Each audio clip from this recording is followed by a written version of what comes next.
because Plasma was taking it somewhere else.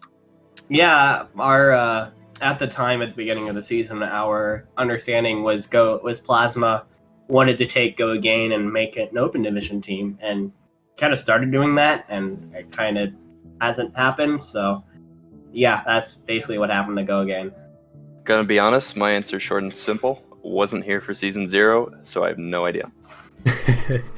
Pretty much. Plasma was like, well, we rolled League 0, now it's time to roll open division, I guess, and they never did. And then they did. And then they never did. And To they be also, honest- like, fell apart Yeah, during the off-season. he wants to bring it back in season 2. Like, I know, like, Maybe. Flair I'm shocked. can Go Again, I'm pretty sure just, like... Plasma doesn't- wants to do a lot of things, to be honest, and then he only actually commits to, like, no offense, Plasma, because I know you're gonna watch this, but he talks about doing a lot of things, and then of the things he talks about, he does maybe 2 out of 10 of them. So we'll see. In what context? Like community MVP as in a most valuable player in the community, or like the MVP of bringing the League 0 community together? I think it just means like who's a upstanding individual in the community. At least that's how I understood the context. I feel like we have to do one for each division. I feel like, I mean, straight off, we just gotta maybe go. we can talk. Disclaimer: we're trying not to play favorites, but well, we're gonna play favorites. I mean, I have an answer. If you want me to go first, while you guys think about it, because I think I'm gonna say maybe not a community MVP in that they brought League 0 together, but community MVP in that they just brought a really good mindset to League 0, and that was Tedison.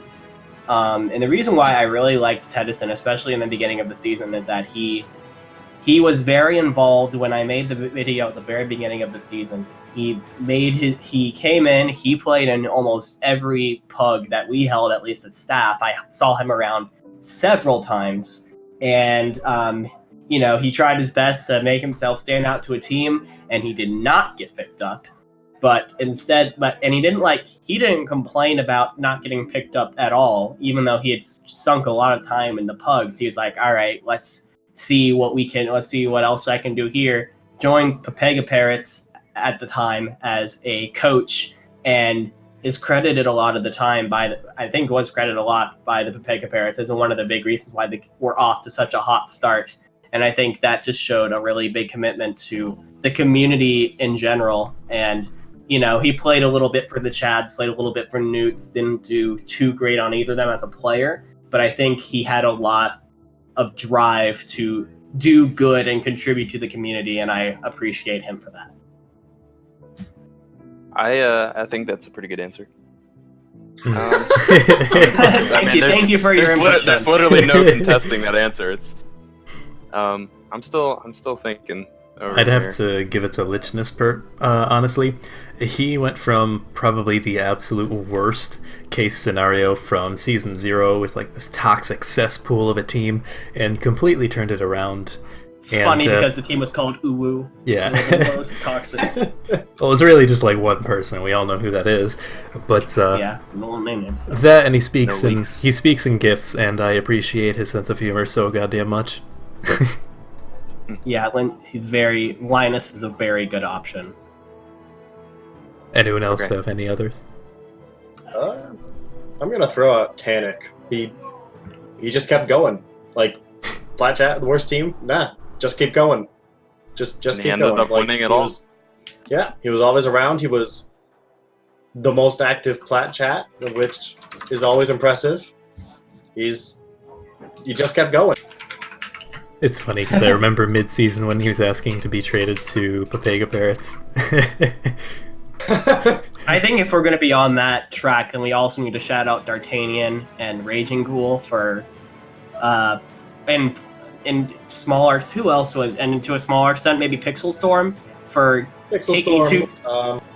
taking two teams that were basically in shambles at the time, and Newt and Easy Clap, and building them up to at least something. I don't know what capacity Easy Clap is doing anymore, but I know Newt is still chugging along and playing in the Rose Cup, and considering that there was a point where I wasn't sure if they were even going to be a team anymore, I think very, very good, big props to for sure all the Easy Clap guys who stepped up and said like, this team just is gone, but we'd love to take over. That was a really big help to us because it meant we didn't have to completely redesign the last couple weeks and decide how earlier matches against Easy Clap would be played and how finals would change. It was just like it was such an easy fix to a very complicated problem. Yeah, I'll just toss out. I'm sorry. Yeah. No, on that note, my answer is a little bit controversial, so let me explain first. All right, but including you, Dividing, all the people who helped run the stream for Typhoon, despite how that ended, and I know how it ended because I was there.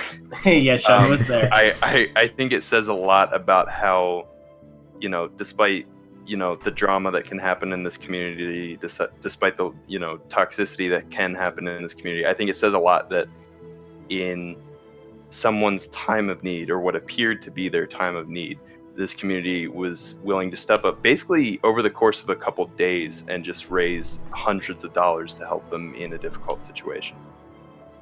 Yeah, we raised a decent amount of money. That was pretty cool. And, I think if anyone is like watching, it's like, oh yeah, I remember seeing that go down on Twitter. The money was refunded and we were able to put it towards various charities, and also the person who actually had the medical bill that Typhoon stole.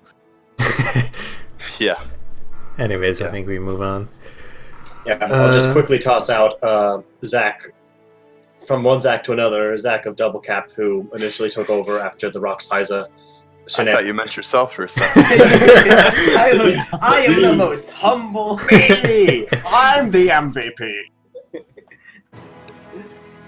But yeah, Zach, and I think going off of what you said, Zach, and to a lesser extent Bob Ross, who both came forward at the very beginning. Yeah, when all the Rock Sizer stuff was going down. And is that what you're about to say, Zach? Yep. Sorry if I stole your thunder.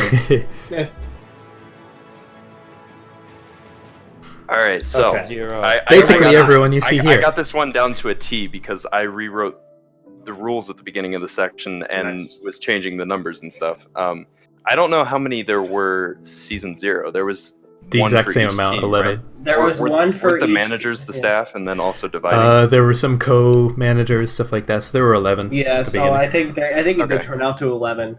Yeah. I don't know who left because I joined and there were still 11 at the beginning of the season. Ozzy, who is it? Ozzy adds Lordy, Juicebox, and Plasma. Yeah, Okay. I think those are the 5 who left. Okay. Yeah. At the beginning of the season, there were 11 staff members with the league staff role. And despite how quickly some of them might have dropped off, I would say that all of them were active at the beginning, especially, during the draft or just before the draft, and especially during manager picks and stuff like that. Yeah, it was actually really cool. We had a lot of people in the chat at once going over manager picks. Mm-hmm. And also, I That's really remember nice. when I did a lot of rewrites for the rules. I think we had at least 8 or 10 people, 8, 9, 10 Yep. people show up to decide on that. Yeah, But yeah, unfortunately. then as the season progressed, obviously people kind of dropped out No. and became less active. And I think you all understand that burnout happened. yeah, for sure. And I don't remember exactly when it is, but Dividing, you put some message in the admin chat letting people know, letting everyone know that, that was during the sloth thing when we told Chengdu Chads you couldn't sign sloth because you That couldn't was play. week You 8. signed sloth, but you couldn't play him in the next game because you were 2 hours behind the deadline, and they freaked out because it wasn't in the rules, even though we had this is both our faults because they didn't read the announcement we put out about it that said very clearly, but it also wasn't in the rules, which was a 5-second fix that could have Yeah. ignored that entire drama that went down that day. So I was kind of pissed, and I made a paragraph in the Yeah, and staff chat, I like, think you it was guys- a very. I think it was a very. Sorry to cut you off. I think it was a very fair paragraph because I think you, as well as the staff who were still very active at the time, realized like this is way too much to manage, healthily for all of us. And I think we did an okay job managing it. But you put a message in chat basically just saying like, I'm really disappointed with how, staff have been performing so far, and like, there are people who are in danger of not being, I don't know what the right word is, rehired next season, and basically just like, pick it up or something like that. So less hostile than that, but yeah. And so yeah, here we are. it was at that point that one staff member basically said like, yeah, I basically haven't. Oh done yeah, shit." that was Tam. Toby. Toby. Yeah, and Toby. left right there. So then we were down to 10, and that, then that was there were- so there were awkward. 10 Toby staff was members. just like Toby was just like, yeah, I understand. I haven't done anything. Bye, and he just left. We're all just like, what? like I'm pretty surprise sure we also- Pikachu face. Yeah, So- but then there were technically 10 staff members for the rest of the season. And now Boulders there are did currently- leave. Boulders left. I think Boulders right told before me he- playoffs. Yeah, Boulders kind of told me his intent to leave, like, actually, like in the middle of the season, but he wanted to ride it out until the end of the season. Yeah, Um, I think like so I think I let him stay as a staff member until the end of the season. But right after the finals, I think is when I cut off his staff role. Yeah. It was just- and he was actually quite active in the beginning half of the season, but then he went off He to was. be a Absolutely, camp yeah. counselor, I think, something like that. So he just didn't have access to the yeah, internet. stuff and I believe he went to China. No, that was Well, Tails. no, that was Boulders. that was right, yeah. no, that was Toby. No, that was Toby. Yeah. He went to China for like a month, and everyone's like, "Is he still alive?" We're like, "Oh well, probably." But yes, there were, if you bothered to take a look, but like there was 10 staff members listed in the Great Feedback form, yeah. and now Yeah. there is 5, and soon Now there there will are be more. 5. 5 soon to Listen, be more. I have the Thanos Eyes. role for a reason. I didn't Eyes, even think about that. soon TM. Whoever's on. yeah. Right now, pretty much whoever's on, because we don't have designated roles, which is Soon something TM. we talked about working on for season 2. Yeah. But yes, I think eyes. that was a problem. There was a bit of a. I think when there would be some commotion going down in general chat, the rule is if you're there, you should deal with it. But I think there was Yeah. a bit of a bystander effect that happened where it's just like, I really don't want to deal with that. Someone else will do it. And then no one did it for Yeah. like 30 minutes until it spiraled way out of control.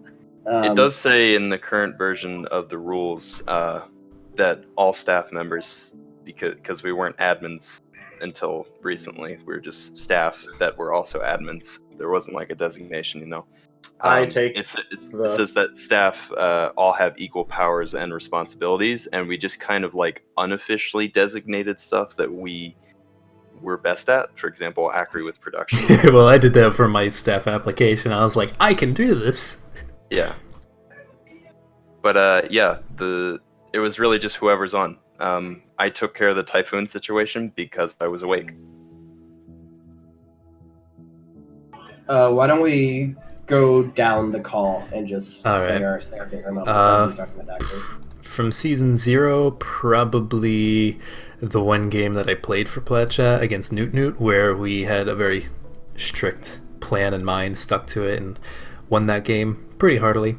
From this season, probably Novice Grand Finals. That was just such a hype match. Like, couldn't have asked for a better match. Mm-hmm. For me, both of my favorite moments were actually very similar because they were both when I was casting over crucial C9s. So, season 0 would be the looking back on it, Force C9 that Easy Clap did over Go Again in the semifinals on like Anubis. I think Flipside they had Yep. like 98%, and Flipside booped them off as Lucio and forced them off to get the last 2%. And then I want to say it was like week 8 or week 9 of season 1. It was Hangzhou Bark versus Chengdu Chads, where Gosh, I'd have to look at the clip again, but I'm pretty sure like Zera pulled off some giant hero moment. No, it wasn't that. Zera pulled off some giant hero moment to eventually give the Chads the win on that map on Dorado. But there was some team. The Chengdu Chads C9 is basically the point of it. They were winning the fight and they C9'd off the cart, and I gave my rendition of my sad rendition of the Chengdu Chads rollout theme. I thought it was really funny.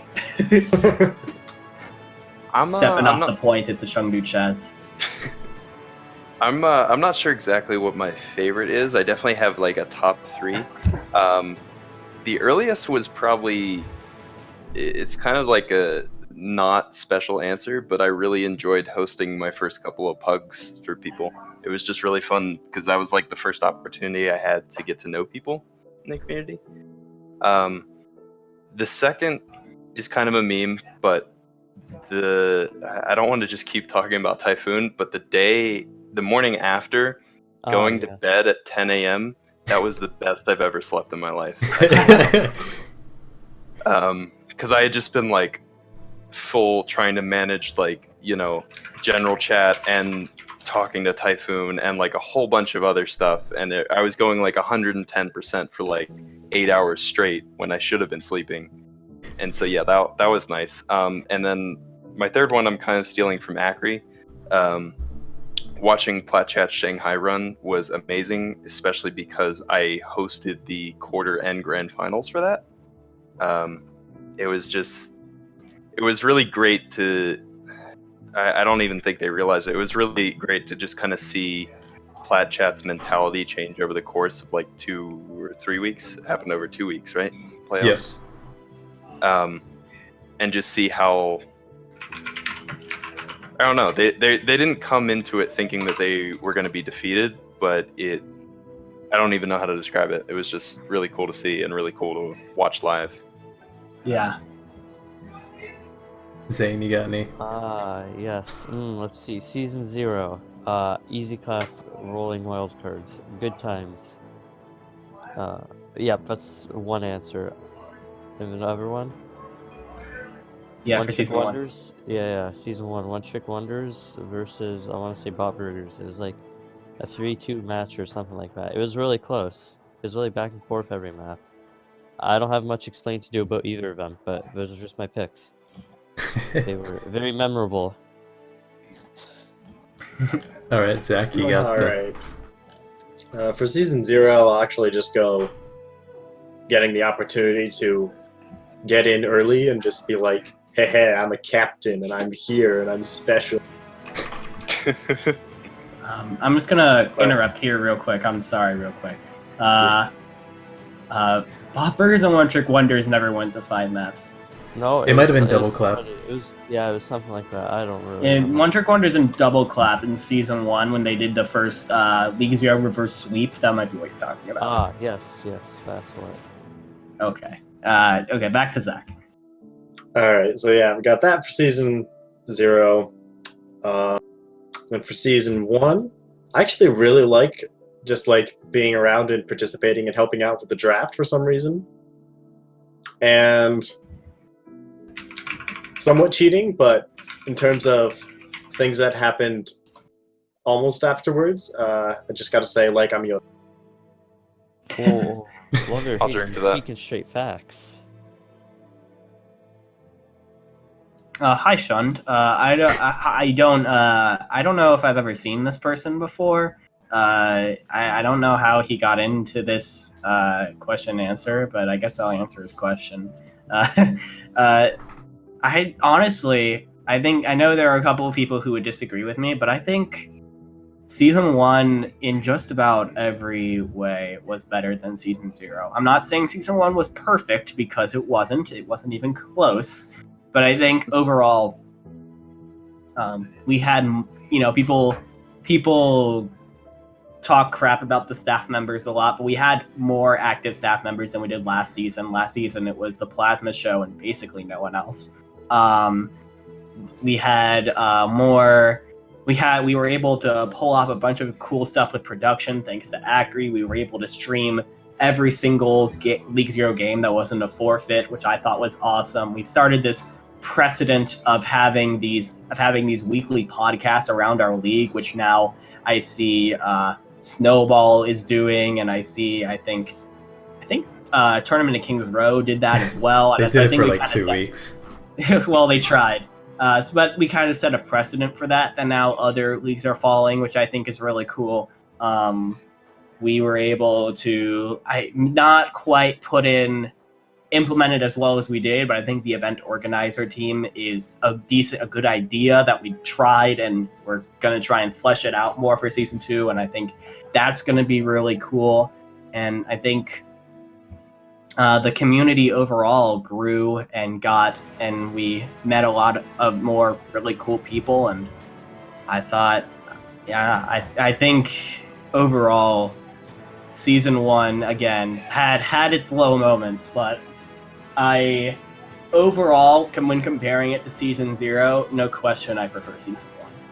And that's not just me saying that as the person who was basically in charge. But Akri, Zane, and Zach can all give their own opinions as well. Zane, you want to go next? Yes, let's see. Season 0, I mean, I wasn't like staff or anything, but there's like way less people. That's probably the only good thing about it. I don't know. Season 1 was just better overall. Zach? That's really all I have to say. Yeah, I'd say that's the only real good thing is that, like, yeah, season 0, everybody knew everybody, for better or worse. Like, there was no getting away. Everyone knew who everyone else was. Everybody knew everybody else's names. But I really do think season 1 was better in, like, not even talking about, like, just organization and all that, but we were able to get so many more people playing in season 1, and I think that's really good, because, I mean, I personally found myself disappointed many times when in season 0 I couldn't play, or other people couldn't play, and that was just how it ended out. The divisions was a very good idea, I think. Yeah, well, that was highly requested.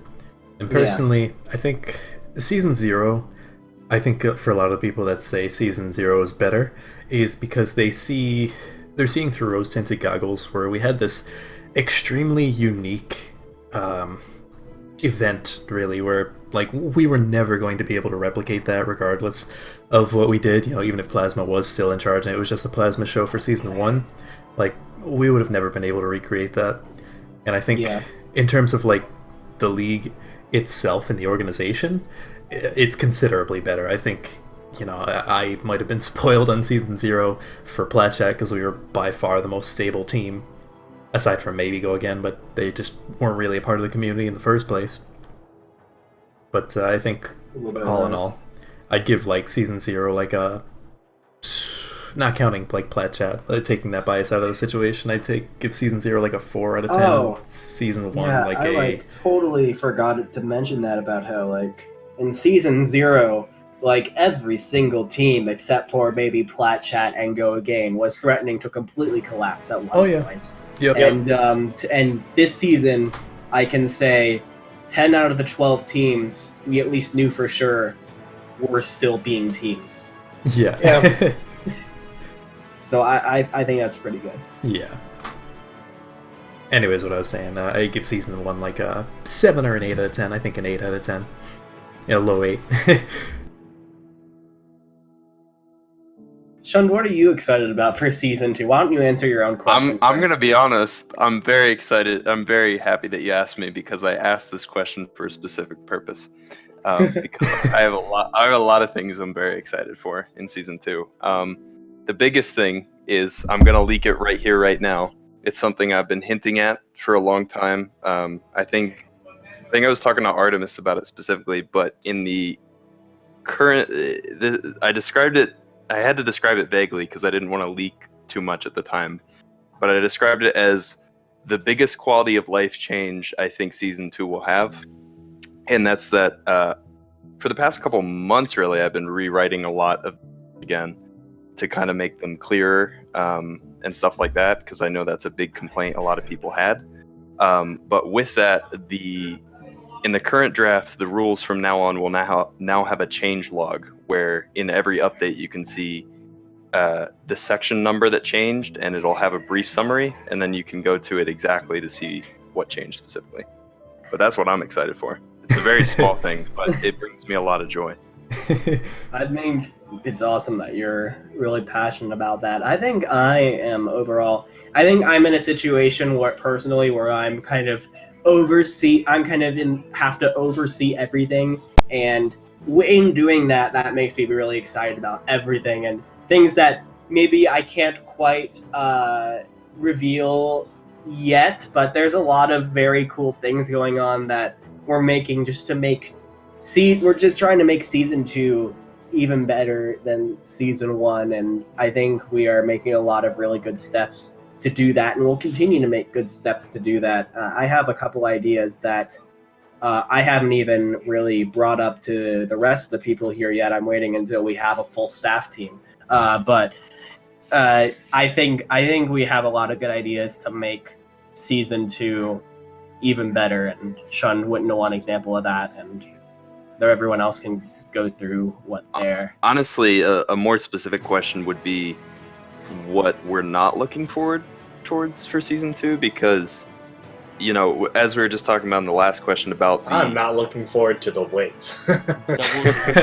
Yeah, that's something we're gonna have to work out, but you know, a lot of the changes that were made from season 0 to season 1 to make the league run smoother, make everything run better, you know, changes like that are going to be made from season 1 to season 2. You know, without leaking too much, that's basically the gist. Yeah, there was. I think I will say there was a lot of structural changes when it came between season 0 and season 1. Just like just rearranging a lot of different things, and I think going from season 1 to season 2, I think we have a pretty good basic system put out, and now we just want to really improve upon that. Yep. Speaking of Bigger improvements, we are. I mean, we might have. It's pretty obvious, but hey, we're getting an intermediate division. Yeah. Yay! We've been leaking that forever at this point. That's not even a secret. That's So, it was literally on the. It was literally on the application. Yeah. Yeah. For division coordinator, you know. Big leak. But yeah, wow. that's, and I'm also excited for new staff members. Yeah, we just before recording this, we've done a lot of discussion on the applications, and we have some people that I'm quite excited to bring onto the team and work with. For sure. We have a 1908. We have a lot that we still need to work out, but there's a lot of very promising candidates that I think we're hard yes on. I think there's some candidates that people are expecting that might not get it, and some candidates that people have no idea who they are or would expect at this moment that I would say that's fair. Yeah, that's true. And then again, there are a few that are pretty obvious choices for everyone. Yeah. Yeah. That's just how it's going to work, I think. Whenever the announcement does come out, I mean, look, please trust us. I'm sorry, Tanik, you're not making it. At least you didn't recite the whole Chengdu 6969. I'm proud to announce, welcome to the team. That one was Synop, right? Yeah. Since we're kind of joking around about this, I'm just gonna go ahead and leak real quick. Dividing did rate Linus's staff application 100 out of 10. Yeah, it kind of. I think that's buffed his average a little bit. His average didn't even calculate. No, it just was like, nope. We'll just go down the list. I'm gonna get some real quick. I mean, it's got to be Typhoon. I don't think we had a lot of different dramas and stuff happen over League 0. There was a lot of scary moments. There was a lot of low moments. There was a lot of moments where we made mistakes, and I felt really bad about it. But in the end, it's you have to look back and say, like, this is just League 0. This is a tier 10 Overwatch tournament, mostly put together for fun. There's nothing really at stake. There's no prize pool. There's no it's just Overwatch, And we all spend a lot of time in Overwatch, but you kind of have to move back and be like, this is in the end just Overwatch and an amateur Overwatch league that in the grand scheme of things means nothing. But when it came to Typhoon, it was like actual money and actual people and feelings that were being played with and betrayed. And that the morning after that whole thing came down was definitely the most stressful day I had as a commissioner for League Zero in Season 1, as I was trying to comb through what happened and figure out what happened and write out apologies and figure out what the hell is going to happen to this like $1,000 that I got that day. I was actually gonna talk specifically about something with that, but I think I see what you're saying in that, like, you know, I was confused about the whole situation, and I was right in the center of it the entire time. So I can't even imagine what it must have been like for people waking up that morning, especially if I hadn't written out the timeline of what I had experienced. I went to bed that night thinking that Typhoon freaking killed himself, and I was about to be like, ah, shit. If I wake, like, I had sent out a tweet like, does anyone know about him? But I felt like I couldn't do anything. It was also a lot scarier, not just because of money and like feelings getting played with, but like there was a lot going on that night. And you know, we've gotten into something more.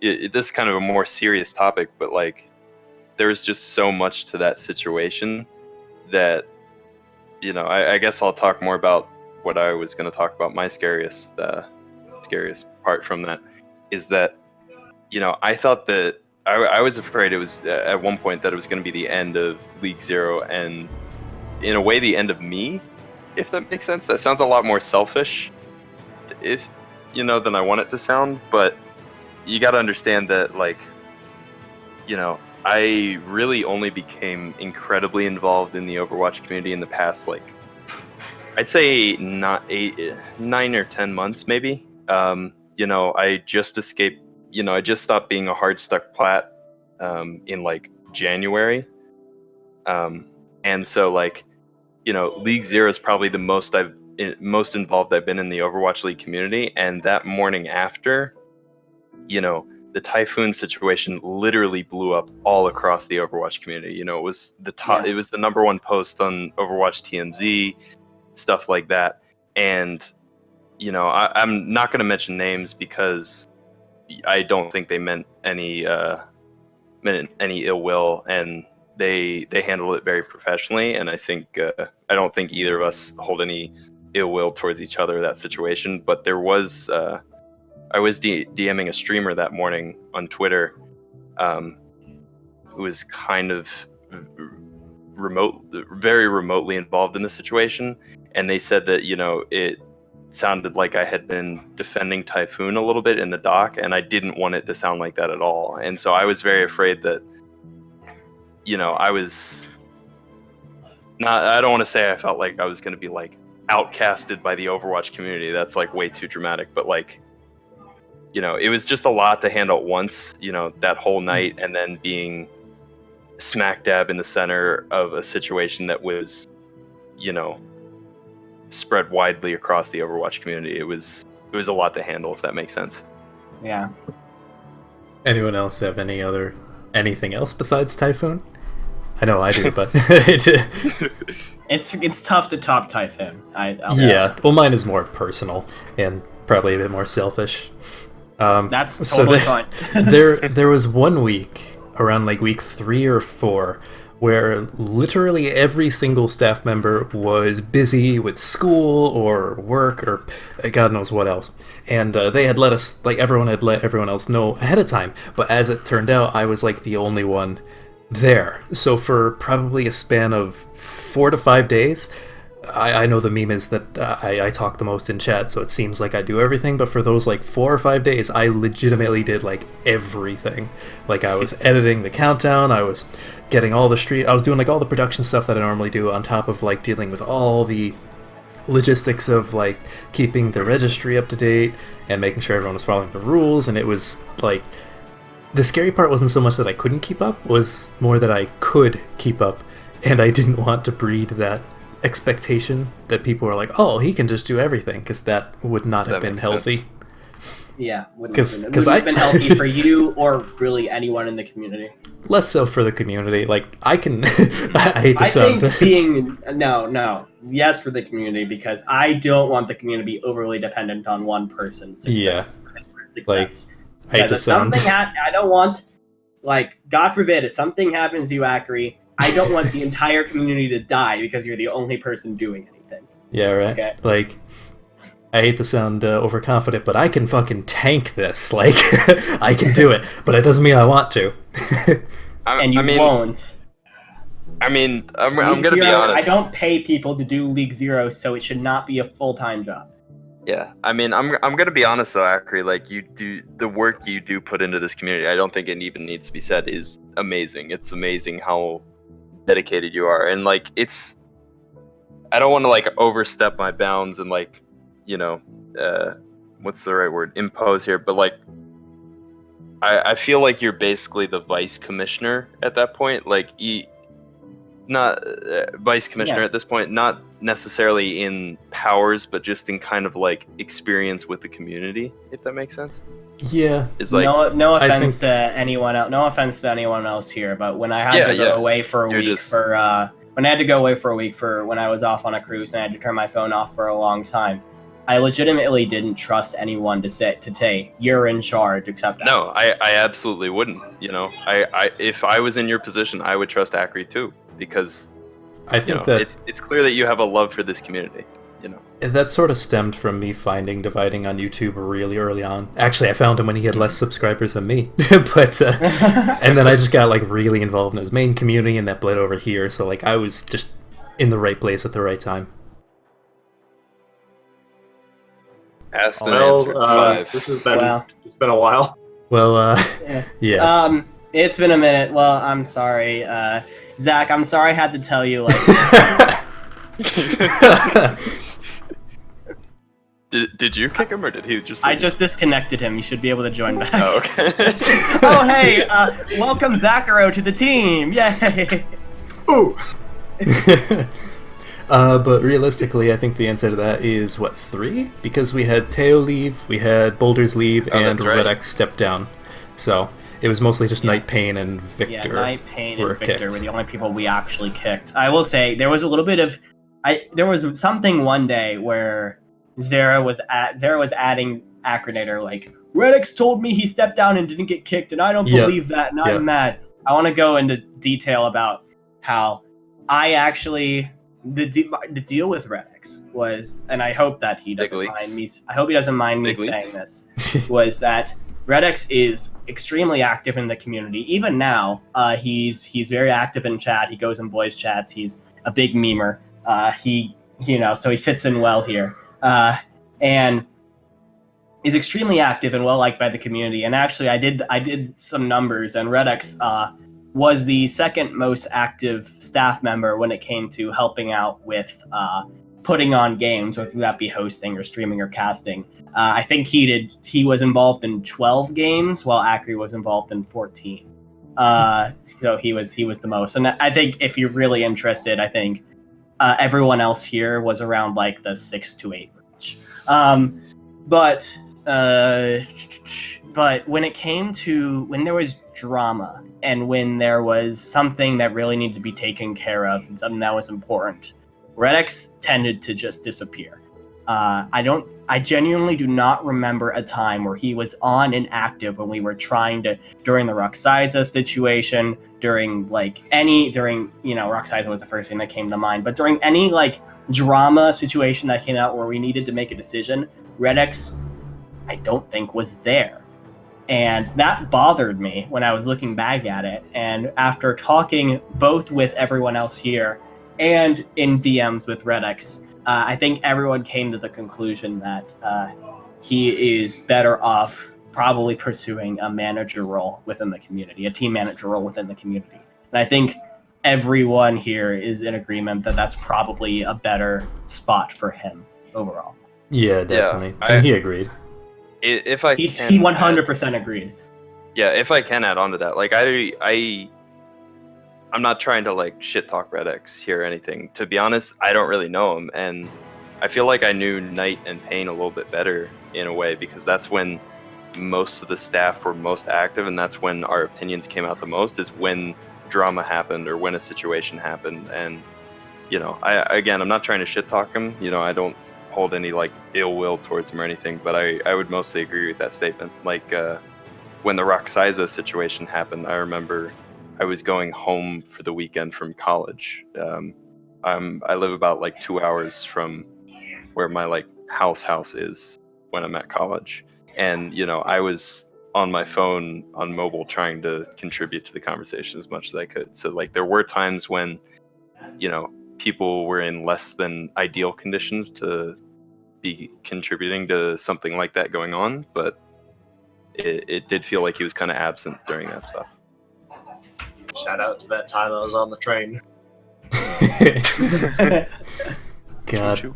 Someday we should go back through the Roxaiza situation, because that happened at like 3 or 4 in the morning and we were all dead. Dude, I still have screenshots from that. I remember I actually borrowed my brother's desktop computer just because I wanted to be able to handle the situation not from mobile, and I think unless he deleted them, he might still have those screenshots in a folder somewhere. That's funny. This is from Bot Burgers, by the way. So, there is a right answer to this, because of who asked it. For me, I am very sorry, Linus, but my favorite novice team is going to be Pepega Parrots, because the very first countdown we ever did was me, Akri, Zach, and Knight. We did our preseason power rankings, and like in novice in particular, we didn't know anyone really in novice. We had no idea how everything was going to shake out. And because of Scrimbucks and because I liked the coaches that they had put on their team, I put Pepega Parrots at the very top of my preseason power rankings, and I think like they were 4th at best in the other 3. And you know what Pepega Parrots did? They went 5-0 at the beginning of the season and were basically, arguably, one blocked shatter from away from winning the whole thing. So I am very proud of myself for getting that right, and that's why I'm going to pick Pepega Parrots. And for advanced, I'm going to go with Crest, because they won, first of all, and I think of all the advanced teams, they were the most well put together and well run. That's why I like Crest the best. I think Can I go next? yeah, sure. Yes. Kind of going off what you said on advanced, I agree that Crest had the best performance, but I was actually going to say, for similar reasons, Hangzhou Bark.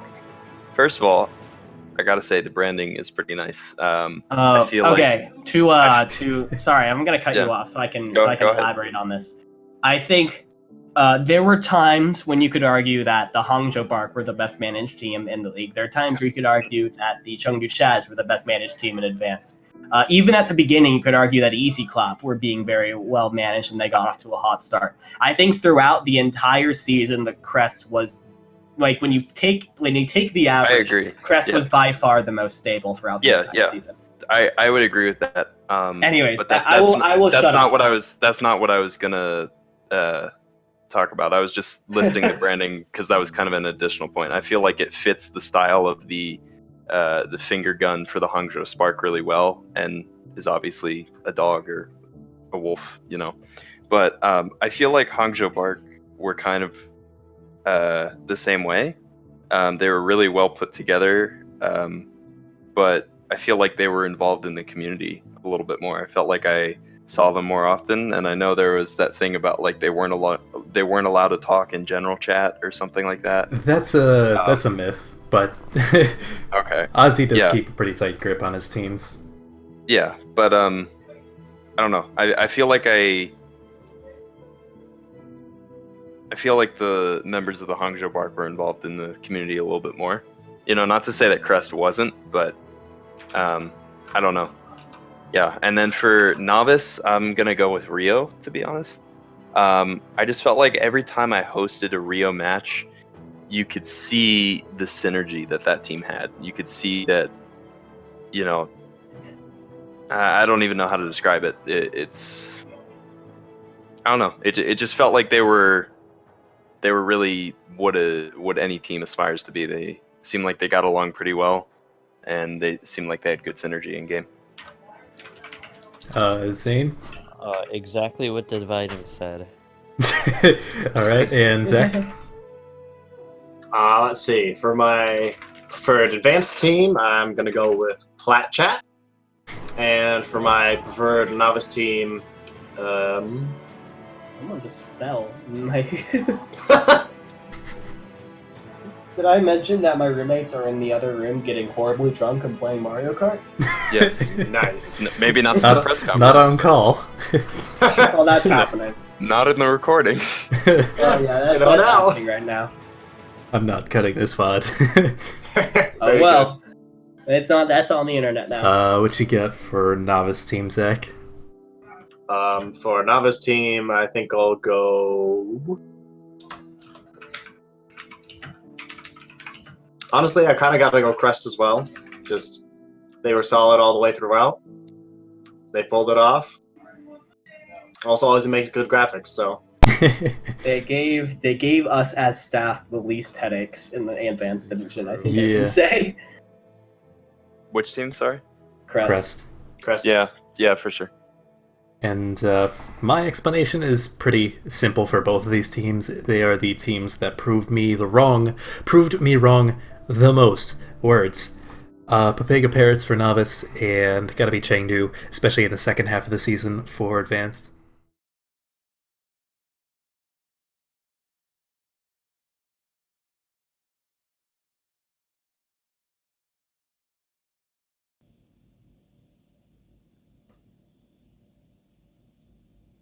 Now,